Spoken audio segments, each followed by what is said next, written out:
satu rancangan untuk menculik dan menyerang, bukan satu, tetapi dua putri diraja telah didedahkan. Dengan suspek serangan itu muncul di mahkamah hari ini.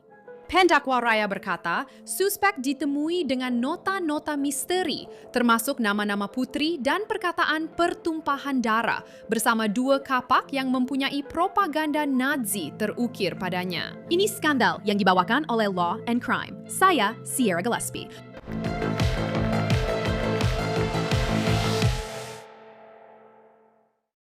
Kami tidak asing dengan rancangan penculikan dan serangan di sini dalam skandal. Malangnya, itulah lumrah rancangan seperti ini.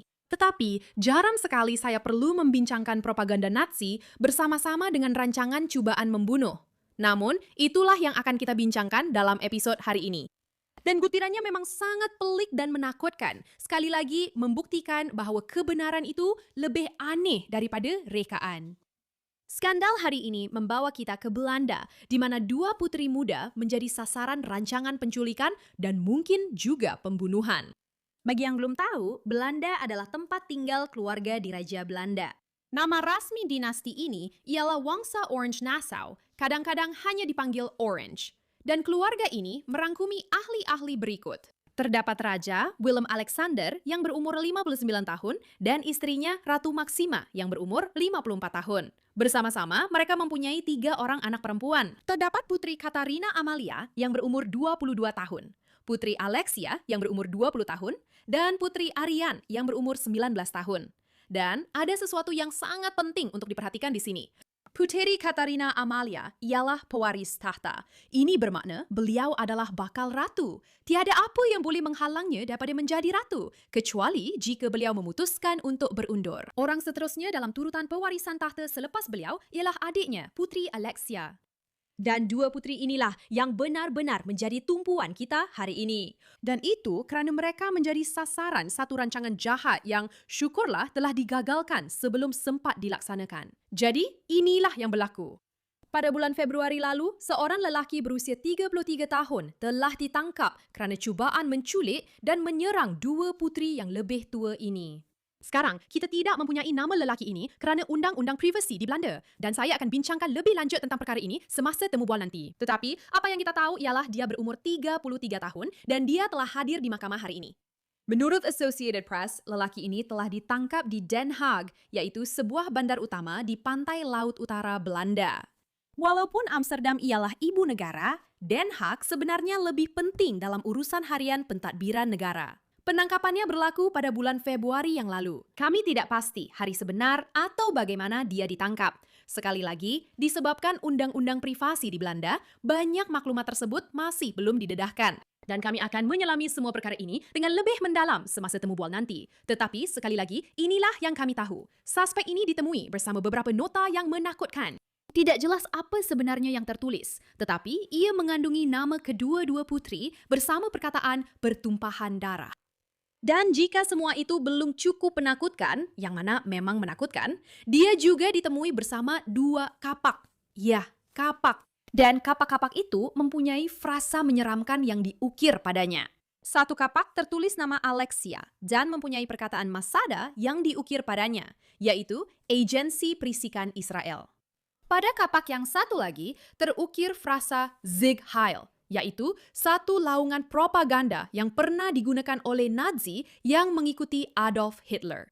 Semua ini benar-benar menakutkan, tetapi entah bagaimana ia berjaya dirahsiakan selama berbulan-bulan. Semua berita ini hanya terbongkar semasa sambutan Hari Raja pada 27 April. Suspek dijadwalkan untuk hadir di mahkamah hari ini. Dan sekali lagi, kita masih tidak tahu apa pertuduhan yang dikenakan. Dan pada waktu rakaman ini, kita juga masih belum mempunyai sebarang maklumat tentang apa yang berlaku semasa prosiding itu. Tetapi kita tahu, ini bukan kali pertama putri di Raja Sulung menghadapi ancaman seperti ini. Menurut New York Post, satu komplot serupa telah diatur pada tahun 2022 ketika Putri Katarina Amalia sedang menuntut di University di Amsterdam. Perkara ini didakwa berlaku dengan kerjasama kumpulan Samsung dan bekas Perdana Menteri Belanda. Kini, laporan tersebut menyatakan bahawa pihak berkuasa di Raja telah memintas komunikasi antara ahli kumpulan Samsung dan bekas Perdana Menteri itu yang pada masa itu berkhidmat sebagai Setiausaha Agung NATO. Demi keselamatannya, Putri Katarina Amalia terpaksa meninggalkan pengajian di University di Amsterdam dan dipindahkan dari asrama pelajar tempat beliau tinggal bersama rakan-rakannya. Beliau kemudian terpaksa belajar dari istana di Raja selama lebih sebulan kerana kebimbangan terhadap keselamatannya. Pada masa itu, ibunya memberitahu Adi, petikannya, ia memberi kesan besar kepada hidupnya. Ia bermakna beliau tidak tinggal di Amsterdam dan juga tidak benar-benar boleh keluar rumah. Pada tahun 2024, didedahkan bahawa Putri Katarina Amalia telah dipindahkan secara rahsia ke Madrid untuk menamatkan pengajiannya di sana. Beliau memberitahu akhbar Bild, petikannya, sudah tentu, keadaan yang pelik membuatkan saya pergi ke sana. Saya masih sangat berterima kasih kepada semua orang yang memungkinkan saya untuk berjalan-jalan di sana dengan bebas. Saya dapat merasai sedikit lebih kebebasan di sana berbanding di sini. Syukurlah, kedua-dua putri yang lebih tua selamat selepas rancangan ini digagalkan. Tetapi masih banyak lagi yang akan berlaku dalam kes ini. Jadi, untuk semua itu, mari kita teruskan ke temu bual kita untuk kupasan yang lebih mendalam. Keseluruhannya, ini memang sangat menakutkan. Maksud saya ya, kedua-dua wanita ini adalah tokoh awam. Tetapi jangan lupa, mereka masih awal 20-an dan kini mereka terpaksa berdepan dengan semua ini. Maksud saya tahu saya perlukan beberapa jawapan tentang semua ini dan untuk itu, saya akan beralih kepada seorang rakan rancangan ini. Beliau ialah peguam antarabangsa, David Tafiri. David, seronok dapat jumpa awak. Terima kasih kerana kembali ke rancangan Skandal. Dan ini soalan saya untuk permulaan. Sekarang, di Amerika Syarikat, apabila seseorang didakwa dengan jenayah, biasanya kita akan dapat gambar tangkapan suspek. Kita dapat nama, dokumen mahkamah. Tetapi dalam kes ini, kita hanya tahu lelaki ini berumur 33 tahun. Kita tidak tahu namanya. Maksud saya, adakah itu perkara biasa di Belanda? Nampaknya, itu memang perkara biasa di Belanda. Belanda mempunyai banyak undang-undang privasi, dan undang-undang privasi itu melindungi mereka yang dituduh melakukan jenayah. Dan Belanda sangat berhati-hati untuk tidak mendedahkan nama dan identiti mereka yang dituduh melakukan jenayah. Dan sistem di Belanda sangat menekankan kepada pemulihan. Jadi saya rasa sebahagian daripada tujuannya adalah untuk merahsiakan identitinya sedikit sebanyak supaya individu itu berpeluang untuk pulih. Dan saya rasa itulah sebabnya kita tidak diberikan lebih banyak maklumat tentang tertuduh jenayah ini. Ia memang berbeza daripada apa yang saya biasa laporkan di sini mengenai skandal. Biasanya saya ada nama tertuduh. Saya mungkin ada gambar dari Facebook mereka. Kita hampir tahu segala-galanya tentang mereka. Tetapi dalam kes ini, kita hanya tahu dia seorang lelaki berumur 33 tahun dan dia dijadualkan hadir di mahkamah hari ini. Untuk makluman penonton, kami sedang merakan ini pada kira-kira jam 11.30 pagi waktu timur. Sekarang, ini sudah tentu berlaku di Belanda. Jadi, mereka lebih awal dari segi masa. Tetapi saya masih belum melihat sebarang laporan tentang apa yang telah berlaku di mahkamah hari ini semasa dia hadir. Jadi David, kerana kita tidak tahu namanya dan saya tahu awak kata ada undang-undang privasi di Belanda, adakah terdapat maklumat lain yang mungkin kita boleh dapatkan daripada prosiding mahkamah ini? Baiklah, jika dia mengaku tidak bersalah dan kes ini dibawa ke perbicaraan, maka kita akan mendapat lebih banyak maklumat tentang dirinya dan tentang apa sahaja pembelaan yang dia pilih untuk dibawa bagi cuba didapati tidak bersalah. Okey, jadi ia agak bergantung pada hari ini. Anda tahu, jika dia mengaku tidak bersalah, kita mungkin akan melihat satu perbicaraan. Jika dia mengaku bersalah, adakah itu sesuatu yang boleh berlaku hari ini? Saya tidak pasti sama ada ia boleh berlaku hari ini, tetapi dia boleh mengaku bersalah. Dan jika dia berbuat demikian, maka dia akan melalui proses itu dengan agak cepat hingga ke peringkat penjatuhan hukuman. Baiklah, saya terlalu mendahului cerita kerana ada banyak perkara untuk dibincangkan. Mari kita bincangkan tentang jenayah sebenar di sini atau jenayah yang didakwa kerana dia belum disabitkan. Sekarang, saya rasa ini berlaku pada bulan Februari yang lalu. Keseluruhan rancangan untuk menculik dan mungkin mencederakan dua puteri ini berlaku pada bulan Februari. Ia hanya diketahui secara umum, anda tahu. Kita bercakap tentang perkara ini pada awal bulan Mei. Saya percaya ia adalah pada akhir April apabila semua ini mula terbongkar. Jadi, mengapa anda fikir terdapat jurang masa dari saat dia ditangkap dan plot yang didakwa ini berlaku hingga sekarang apabila kita sedang membincangkannya? Ya, saya dapati itu agak mengejutkan juga. Dia nampaknya telah berada dalam penjara sejak Februari. Jadi, dia telah ditangkap pada bulan Februari dan dipenjarakan sejak itu.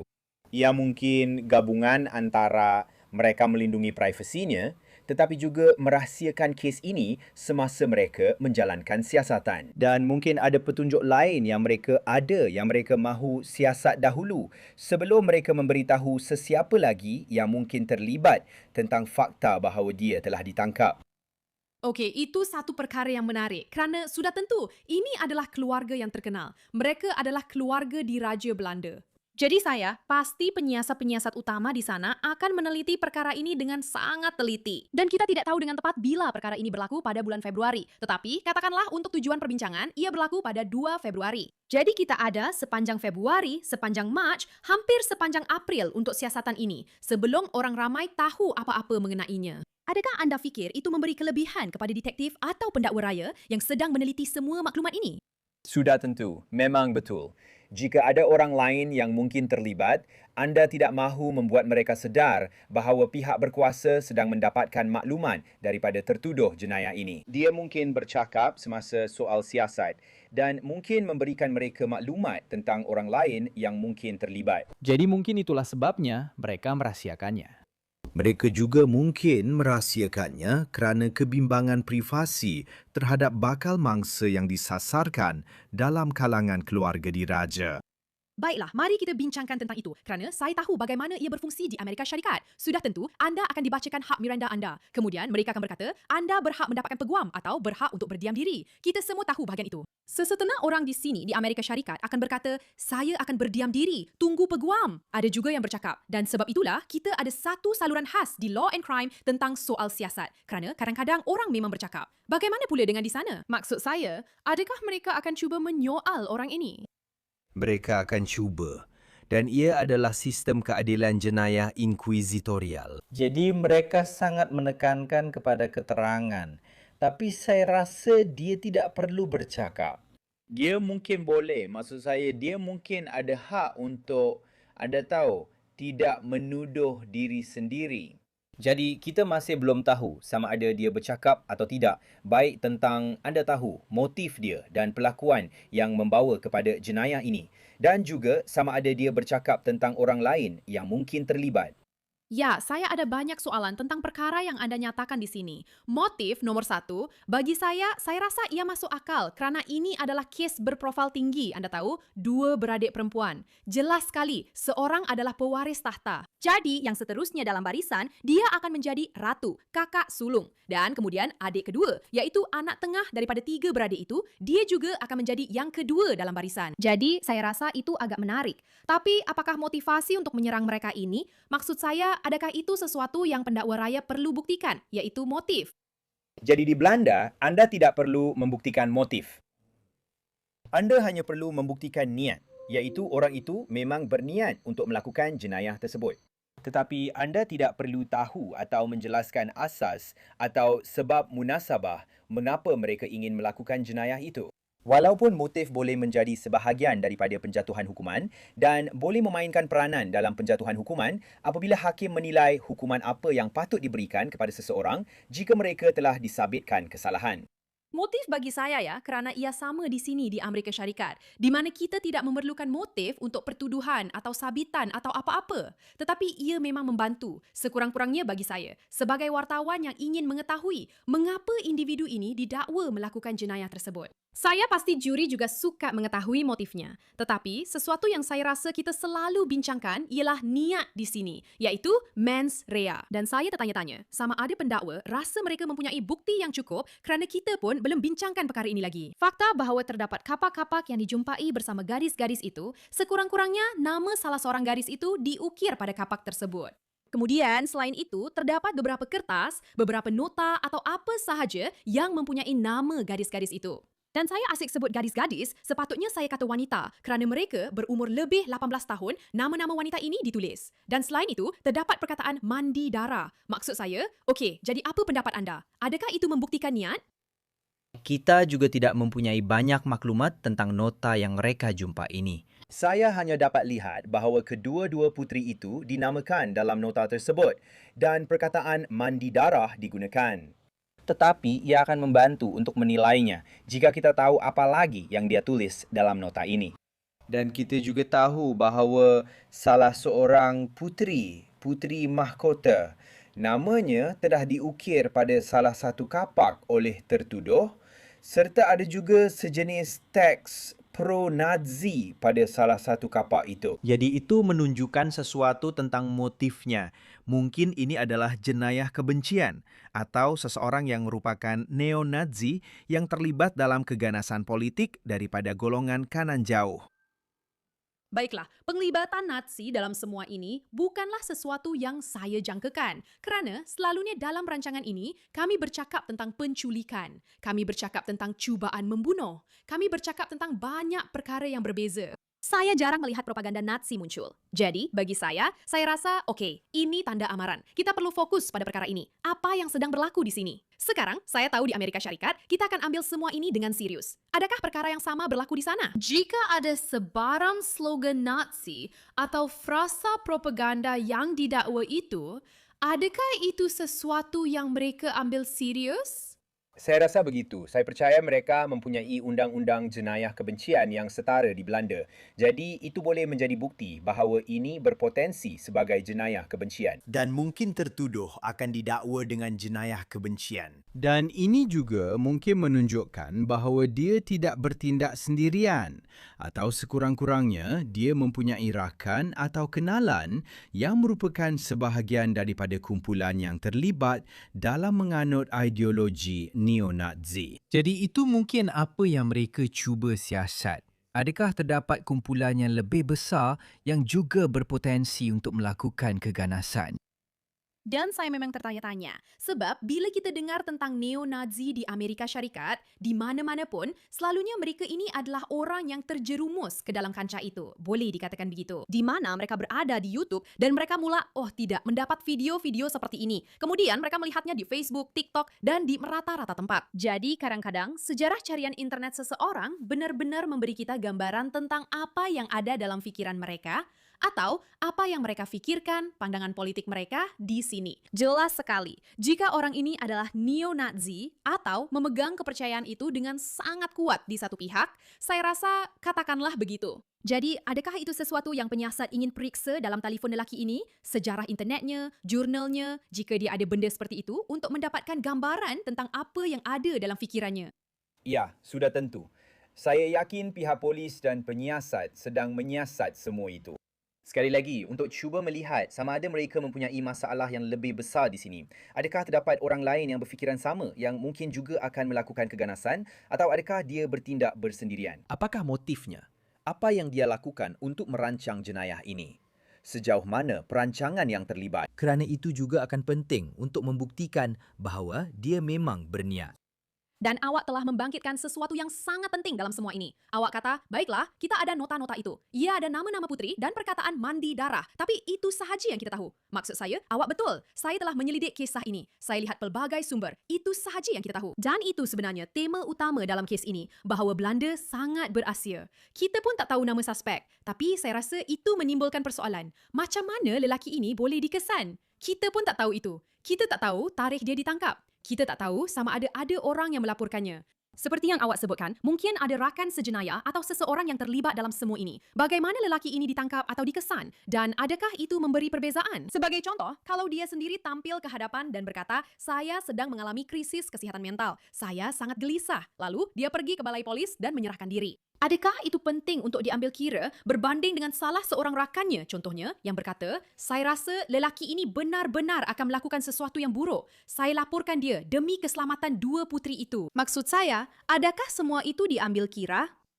Sudah tentu. Jika ia yang pertama, nampaknya bukan. Tetapi, jika ia yang pertama dan dia menyerahkan diri, saya rasa itu akan, anda tahu, memberi kelebihan kepadanya untuk mungkin hukuman yang lebih ringan, mungkin menunjukkan bahawa dia menyesal atau faham bahawa dia, anda tahu, berada di bawah tekanan mental dan tertekan serta berfikir untuk melakukan perkara yang menyalahi undang-undang dan kemudian menyerahkan diri. Tetapi lebih mungkin dia, anda tahu, tidak berniat untuk menyerahkan diri dan dia telah ditangkap pada suatu ketika semasa jenayah ini, sama ada pada peringkat perancangan atau ketika dia hampir melaksanakan jenayah itu. Kita tidak tahu sama ada seseorang melaporkannya atau jika dia telah dihentikan oleh polis dan polis menjadi curiga terhadapnya, lalu memeriksanya dan menemui nota ini serta senjata-senjata ini. Awak betul, kami pun belum dengar apa-apa juga apa sebenarnya yang berlaku. Tapi saya agak setuju dengan awak. Saya rasa jika ada krisis kesehatan mental, itu mungkin sudah menjadi tajuk utama di sini. Awak tahu, orang ini sekarang sedang menjalani rawatan psikiatri atau apa-apa saja. Sebab kadang-kadang perkara seperti itu memang berlaku.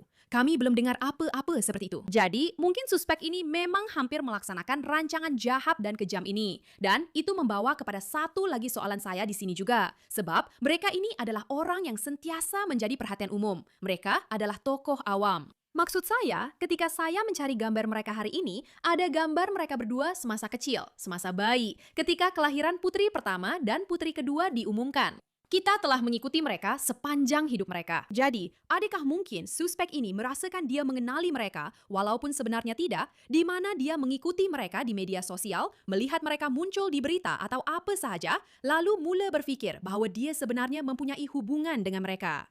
Adakah perkara seperti itu mungkin berlaku? Sudah tentu, itu mungkin. Ada kemungkinan dia sedang menghendap mereka. Ada kemungkinan dia mempunyai masalah mental dan entah bagaimana membentuk hubungan dengan mereka dalam fikirannya.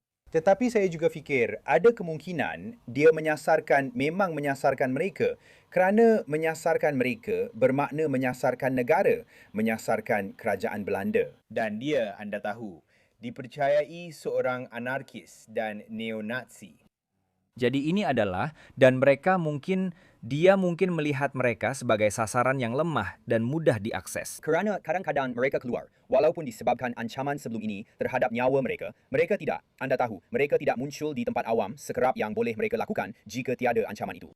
Saya tahu, saya sedang membuat penyelidikan hari ini dan saya mula rasa agak sedih untuk mereka. Maksud saya tahu dalam beberapa cara mereka jelas mempunyai kehidupan yang istimewa, dapat melihat dunia dan, Anda tahu, tinggal di istana saya rasa. Tetapi salah seorang kakak mereka, maksud saya, dia betul-betul terpaksa tukar tempat dia belajar di universiti kerana dia takut, dia risau. Ada ancaman lain terhadap keselamatan fizikal dia sebelum ini dan itu memang menakutkan. Kita semua sepatutnya boleh keluar, jalan-jalan dengan anjing kita, pergi ke college di mana kita mahu. Maksud saya, semua ini memang susah untuk didengar dan saya rasa itu membawa kepada soalan saya yang seterusnya tentang semua ini. Jadi sekali lagi, Belanda sangat berasia. Kita pun tak tahu apa jenis pertuduhan yang dia hadapi. Saya cuma tertanya-tanya apa yang anda jangka dia mungkin hadapi. Maksud saya, adakah ia cubaan membunuh? Adakah ia sesuatu yang seteruk itu? Sebab dia memang ada senjata, menurut laporan yang kami lihat. Dia ada 2 senjata itu bersamanya. Kami tahu tentang nota yang menyebut pertumpahan darah. Maksud saya tahu anda pernah sebut tentang jenayah kebencian sebelum ini. Agak-agak, apa jenis pertuduhan yang mungkin dia hadapi?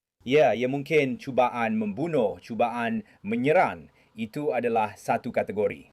Mungkin juga ada pertuduhan berkaitan keganasan. Kalau dia menyasarkan kerajaan untuk tujuan politik, ia boleh dianggap sebagai keganasan. Dan juga mungkin jenayah kebencian. Saya rasa itu adalah 3 kategori jenayah. Dan jenayah yang tepat akan ditentukan berdasarkan kod penal atau kod jenayah di Belanda yang menggunakan sistem kod iaitu sistem undang-undang sivil.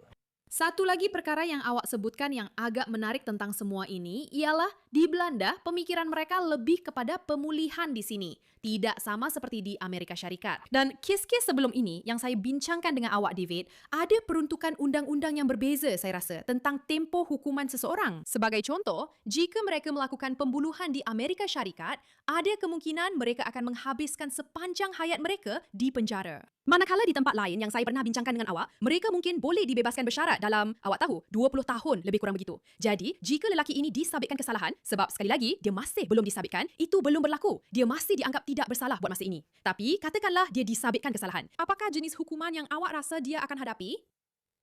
Kalau dia disabitkan kesalahan, ia bergantung kepada tuduhan jenayah apa yang dikenakan terhadapnya. Jelas sekali, jenayah seperti cubaan membunuh, cubaan menyerang atau keganasan boleh membawa hukuman yang sangat berat.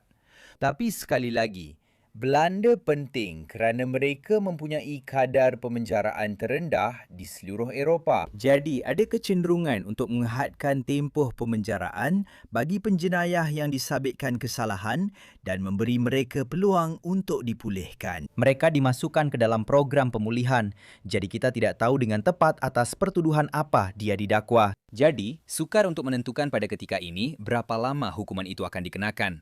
Kita juga tidak tahu sama ada dia mungkin akan cuba mengaku tidak bersalah atas alasan tidak siuman yang pada dasarnya adalah satu bentuk pembelaan dalam sistem Belanda. Jika dia mendakwa bahawa dia tidak tahu apa yang dia lakukan kerana masalah mental, maka itu boleh menyebabkan dia Didapati tidak bersalah, tetapi kemungkinan juga perlu menjalani rawatan perubatan, rawatan mental. Anda tahu, rawatan untuk keadaan mentalnya.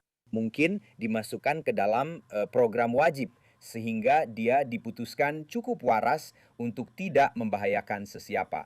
Jadi ada banyak kemungkinan yang boleh berlaku, tetapi anda boleh yakin akan ada banyak tumpuan diberikan memandangkan siapa sasaran-sasarannya. Oh ya, dan saya juga berharap begitu kerana tiada sesiapa pun patut merasa diri mereka dalam bahaya pada bila-bila masa dalam hidup mereka. Anda tahu, ketika meninggalkan rumah mereka. Wanita-wanita ini sepatutnya bebas untuk melakukan perkara itu. Dan seperti yang anda katakan, kita masih di peringkat awal. Kita pun belum tahu apa tuduhannya. Dia akan hadir di mahkamah hari ini. Ini adalah salah satu kes yang kita perlu kembali dan ikuti lagi. Jadi, David Tafuri, terima kasih kerana datang ke rancangan Skandal dan berkongsi apa yang kita tahu setakat ini. Terima kasih. Dan disitulah episod Skandal hari ini berakhir buat masa ini. Jika anda suka apa yang anda tonton dan ingin melihat lebih banyak lagi atau berhubung dengan saya di media sosial, anda boleh cari saya di tempat seperti Instagram dengan nama Sierra Gillespie. Terima kasih kerana menonton episod Skandal hari ini. Seperti biasa, saya hos anda Sierra Gillespie dan kita jumpa lagi pada masa akan datang.